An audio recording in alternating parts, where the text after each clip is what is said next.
For this HI-TEC 2021 presentation, I'll be discussing cyber supply chain risk management, threats, and mitigation strategies. This video was brought to you by the National Cybersecurity Training and Education Center out of Whatcom Community College. NCyTE Center and this material is based upon work supported by the National Science Foundation.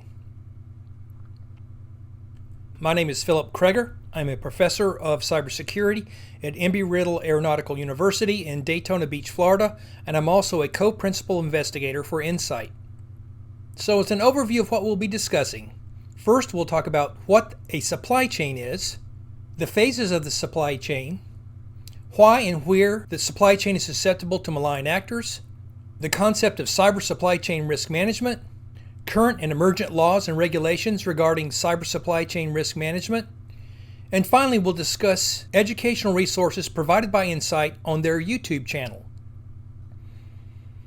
We'll begin by discussing the Maersk Incident, which is a prime example of a supply chain attack.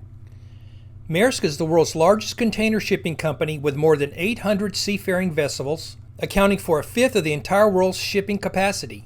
In June 2017, a single internet-connected computer residing on Maersk network became infected with a type of malware called ransomware.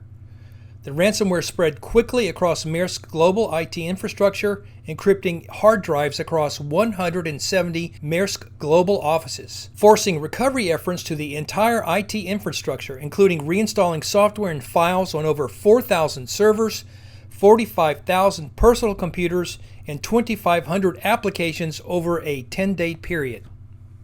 The ransomware attack resulted in the incapacitation of the Maersk's IT infrastructure, as almost all office computers were inoperable, disrupting the company's ability to accept shipping orders, but also stranding millions of tons of freight in transit.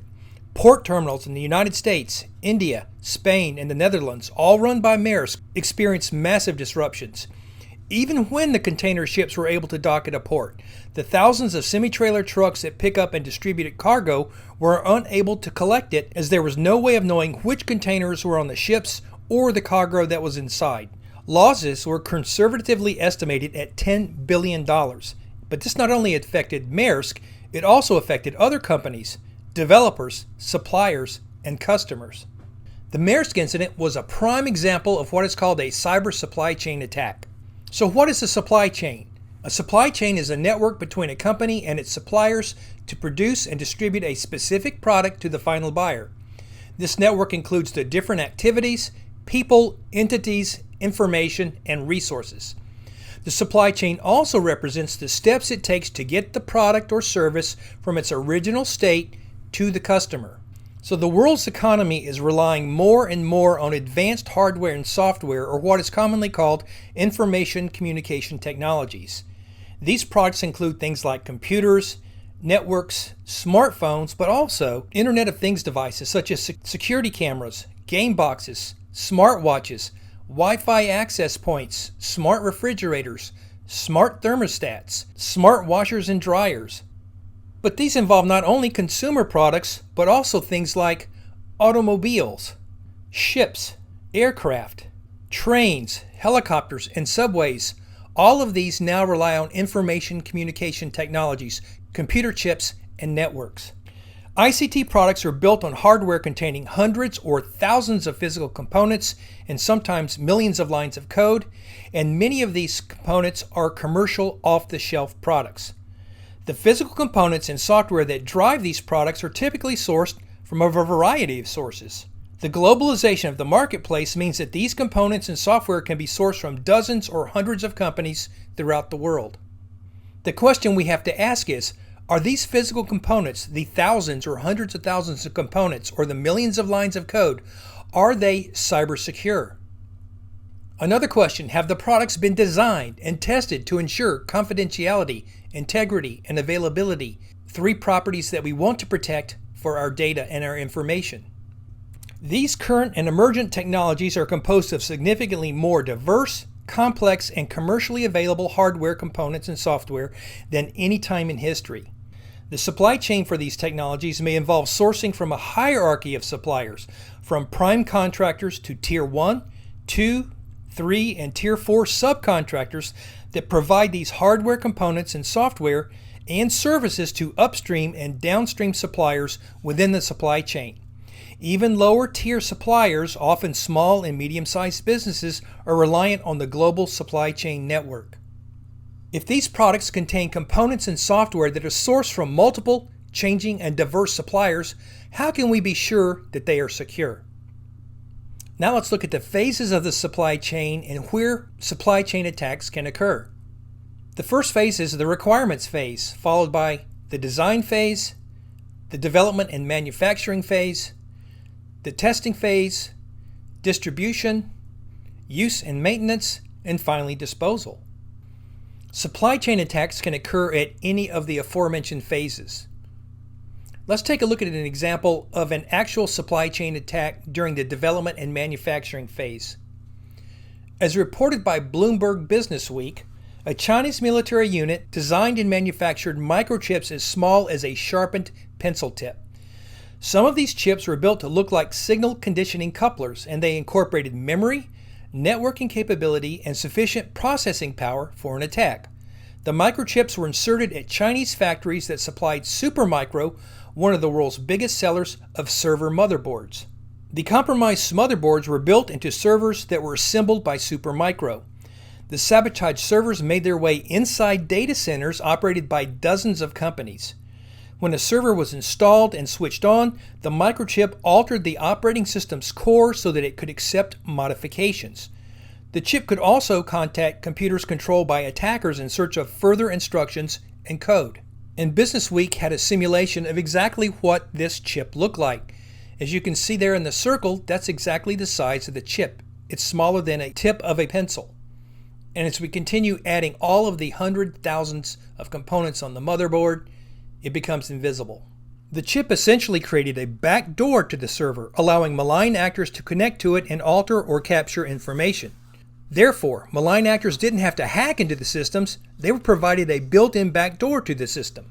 Who was affected by this? Apple, Amazon, the Central Intelligence Agency with their drone operations, and also Navy warships. And just as a disclaimer, although the government conducted testing of the motherboards and Bloomberg's report was based on a year-and-a-half study from dozens of sources, several companies, including Supermicro, denied the claims. Bloomberg stands by their report, and Apple no longer uses Supermicro boards, according to the report. So how can we mitigate potential cyber threats to the supply chain? This is accomplished through something called risk management. What is risk management? Risk management is the ongoing process of identifying, assessing, and responding to risk. To manage risk, organizations should understand the likelihood that an event will occur and the potential resulting impacts. With this information, organizations can determine the acceptable level of risk for achieving their organizational objectives and can express this as their risk tolerance. Now, while companies can create their own rules and regulations for risk management, the U.S. government has also implemented regulations and guidelines to mitigate supply chain attacks. One of the most important regulations comes from the Defense Federal Acquisition Regulation Supplement, also called DFARS. And DFARS contains requirements for federal contractors wishing to do business with the government. Businesses must meet these requirements, that is, be in compliance in order to bid. These include adequate security for unclassified information. In subclause 2A, you will see that it references the National Institutes of Standards and Technology Special Publication 800-171, and the clause indicates that the contractor shall implement that as soon as practical, which leads us to NIST Special Publication 800-171 Revision 2, Protecting Controlled Unclassified Information in Non-Federal Systems and Organizations. NIST 800-171 provides agencies with recommended security requirements for protecting the confidentiality of controlled unclassified information when the information is resident. The requirements apply to all components of non-federal systems and organizations that process, store, and/or transmit that data, or that provide protection for such components in non-federal systems and organizations.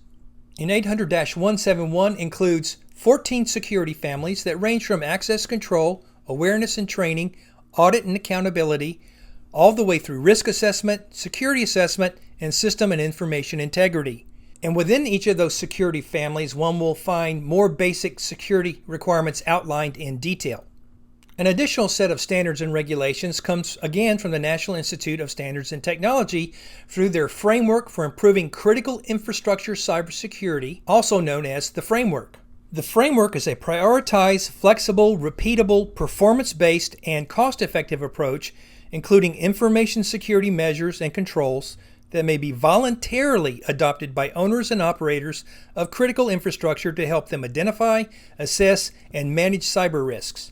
The framework focuses on using business drivers to guide cybersecurity activities and considering cybersecurity risks as part of the organization's risk management process. The framework can be used by organizations in any sector or community. It enables organizations, regardless of size, degree of cybersecurity risk, or cybersecurity sophistication, to apply the principles and best practices of risk management to improving security and resilience. And you'll note that the framework has a specific category for supply chain risk management. Now the question arises is, why do we need so many regulations and guidelines? And there's multiple answers to that question. The first is supply chains existed long before cyber became a problem or even became into existence. And as such, cybersecurity has been seen as an add-on. A secondary factor, and probably most important, is that the verification of compliance with the regulations and guidelines that I mentioned previously, has been based upon self-verification or self-attestation. That essentially means that if the organization says they're in compliance, then they're deemed in compliance by the federal government. However, the U.S. Department of Defense and the U.S. government still see that there's weaknesses in compliance with these rules and regulations. And in testimony before the House Armed Services Committee, the Department of Defense joint testimony indicated that to elevate the private sector's focus on security, the department has established a Deliver Uncompromised initiative focused on industry delivery of capabilities, services, technologies, and weapon systems that are uncompromised by our malign actors from cradle to grave. It aims to establish security as a fourth pillar in acquisition, on par with cost, schedule, and performance, and to create incentives for industry to embrace security not as a cost center, but as a key differentiator. Which leads us to an emergent set of regulations called the Cybersecurity Maturity Model Certification, or CMMC. Version 1 was published in January 30th, 2020. And the CMMC recognizes that while compliance with DFARS is mandatory, as is compliance with NIST Special Publication 800-171, in most cases, compliance with these regulations is based on the honor system. The challenge with the honor system is that companies tend to be overly optimistic when asked about whether they are compliant. The CMMC is a unified standard for implementing cybersecurity across the defense industrial base, and that includes over 300,000 companies. Previously, contractors were responsible for implementing, monitoring, and certifying the security of their information technology systems and any sensitive DoD information stored on or transmitted by those systems. CMMC will change all that. Now, contractors are responsible for implementing cybersecurity requirements, but now third-party assessments of contractors' compliance with certain mandatory practices is required. CMMC is a unified cybersecurity standard for future DoD acquisitions, and if you'll note on the screen that there are 17 capability domains, and many of those came from previous regulations and guidelines discussed in this video. So Model 1.0 that was published in January of 2020 encompasses the 17 capability domains with 43 specific capabilities, 5 processes across 5 levels that measure process maturity, as you see on the right of the screen, and overall 171 practices across 5 levels to measure technical capabilities. In summary, we've discussed the fact that ICT products are increasingly composed of commercial off-the-shelf products, parts, services, hardware, and software. Supply chains themselves are increasingly complex, dynamic, and unpredictable. Existing guidelines have relied on self-verification, which has been somewhat problematic. However, the emergent guideline of the CMMC will require more rigor by using third-party assessors or testers. Now I'd like to spend a few minutes talking about NCyTE's YouTube channel. So the channel hosts educational content targeting high school and community college students and educators. The videos can be used by educators to enhance their core IT or core cyber curriculum. And we've got several categories of content that have been developed and are in development. And these include National Airspace System Cybersecurity or Aviation Cybersecurity, Maritime Cybersecurity, Cyber Supply Chain Risk Management, Small Unmanned Aircraft Systems, that is SUAS, or Drone Cybersecurity, and in the future we'll have Election Cybersecurity and Healthcare Cybersecurity. Each of the content video series are comprised of 3 videos, with the first video being a non-technical introduction to the domain content, which should be understandable by a general audience that has no technical background. And the remaining videos, 2 and 3 in the series, target students in IT or cyber programs that have a little more technical knowledge. Additionally, there is a new series called Securing Your Digital Life. This series contains videos that describe how cyber threats and cybersecurity pertain to the technology commonly used by students, such as smartphones, laptops, iPads, the internet, and the World Wide Web. And content includes things such as, what are social engineering attacks? How do I identify social engineering attacks, and how do I protect myself? What is a firewall? Why is it important? What are backups? Why are they important? What are password managers, and why are they important? Additional video series will continue to be created throughout the year and posted on the NCyTE YouTube channel. This video was brought to you by the National Cybersecurity Training and Education Center out of Whatcom Community College.